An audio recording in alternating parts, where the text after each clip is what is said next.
जय जगन्नाथ सांग मैंने पूर्व ब्लॉग आपण मैंने देखिथे आम घरे सकाळे माँ मनसा पूजा था तो राति माँ काली पूजा अच्छी तो से आम समस्ते पूरा पूरी व्यस्त अच्छे माँ भी आसी सारे आ नना भी आसी सारे आ कि समय भितर आम कलश यात्रा आरंभ हो तो आम राति पुणी चलु मंदिर पोखरी पाखक कलश उठेबापी तो एते जो शीत करुच्ची बाहर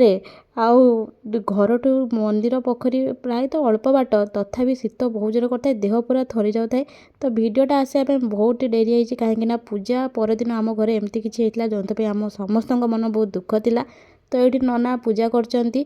तो मानसिकटा जेहेतु मोर था से धूणा को एमती मुंडे नहीं जाऊँगी तो एत जो शीत करूला ये निआ को मो मथारे नहीं गला बेले मत शीत किसी जना पड़ानी तथापि मुंडरे गोटे ओदा कपड़ा दि जाता तापर कदली पत्र थिला तो हेले निआ जेहेतु एते गरम थिला एते भारी सेटा होता मो मथा तो पूरा गरम हो जाता। रही नमस्कार जय जगन्नाथ टाटा।